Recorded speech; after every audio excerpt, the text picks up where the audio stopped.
Hanukkah, Christmas, 33 days away. So let's be honest, one of the best parts about the holidays is all the delicious food you get to cook and eat, from a full Thanksgiving spread to all the baking and yummy sweets. That's where I get in trouble around like Christmas. It's easy to overindulge. The average American gains 2 pounds between Thanksgiving and New Year's every day. Might not sound like a lot, but get this part.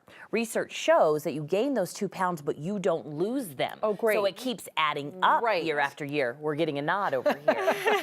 That's right. In today's Kitchen Table Talk, we are discussing ways to stay on track and not gain weight while still, of course, enjoying your holiday. We want to bring in Dr. Coley into the conversation to give us some tips. So what do you suggest? Because everybody wants to enjoy the holidays, and that does come with a lot of baked goods and food and sometimes alcohol. Oh, for sure, yeah. So if you're running a marathon, do you train for the marathon? Yes. Of course you do, right? So I want us to think about our holiday eating sort of like a marathon for our stomach, and I want us to start training for that marathon now.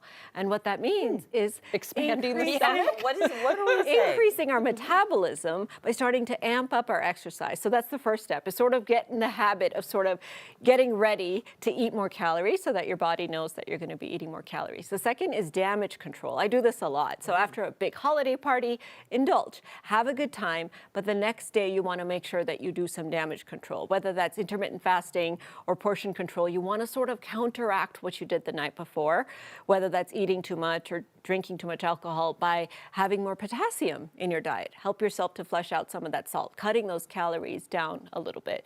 And then the third, I would say, especially on Thanksgiving morning, do not skip breakfast. Because a lot of us say, okay, well, I'm going to have a big dinner, so I'm just going to skip breakfast altogether. It's suggest a small meal, like a yogurt smoothie or something that's really easy to digest, so that you sort of get your gut ready for it. And then what I like to try to get my family to do, and they never listen to me, is an evening walk. Yes, in between the appetizers and the dinner, right? So you have some snacks, you have some drinks, and then everybody should exercise a little bit together. Oh, yeah. To get the metabolism going. How does your mom feel about that? Oh my gosh. I love her mom. I almost got thrown out of one of my family Thanksgivings. They were like, you could go exercise alone, but we are going to sit here and watch television. What about your nephew? What's he say? Oh, he's on that Nintendo Switch the whole time. Oh my gosh, the Switch. Yes. Working out his Runs our fingers, household. right? Working out his fingers, yes, exactly right. So what about mitigating alcohol content? Because I always feel like, I mean, that's why, dry January's become this thing, and I don't know if I'm doing all that, but it's hard to navigate the parties and everybody's coming over, and I mean, the liquor cabinet is full.